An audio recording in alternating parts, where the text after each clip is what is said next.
ನನ್ನ ಹೆಸರು ಅಮನ್. ಈ ಶಾರ್ಟ್ ಮೂವೀಸ್ ಮಾಡೋಕ್ಕೆಲ್ಲ ನನಗೇನು ಆಸಕ್ತಿ ಇಲ್ಲ. ನಾನು ಒಬ್ಬ ಒಳ್ಳೆ ಬರಹಗಾರ. ನನ್ನ ಬರವಣಿಗೆ ಬಗ್ಗೆ ನನಗೆ ತುಂಬ ನಂಬಿಕೆ ಇದೆ.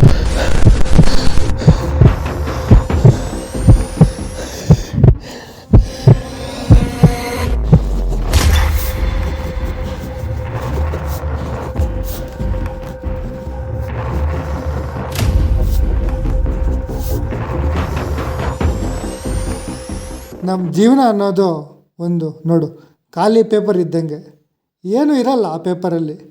ಅದೇ ರೀತಿ ನಮ್ಮ ಜೀವನದಲ್ಲೂ ಏನೂ ಇರಲ್ಲ. ನಾವು ಎಷ್ಟೋ ಸರಿ ನಮ್ಮ ಜೀವನದಲ್ಲಿ ಬಿದೋಗ್ತೀವಿ, ಆದರೆ ನಾವು ಒಂದು ಸರಿ ನಮ್ಮ ಎಕ್ಸ್ಪೀರಿಯನ್ಸಲ್ಲಿ ಗಟ್ಟಿಯಾಗಿ ನಿಂತ್ಕೋಬೇಕಾದ್ರೆ ನಮಗೆ ನಮ್ಮ ಮೇಲೇ ಎಷ್ಟೋ ಖುಷಿ ಆಗುತ್ತೆ, ಎಷ್ಟೋ ಹೆಮ್ಮೆ ಪಡ್ತೀವಲ್ವಾ. ನನ್ನ ಜೊತೆ ಯಾವಾಗೋ ಇರೋದು ನನ್ನ ತಂದೆ ತಾಯಿ ಮಾತ್ರ.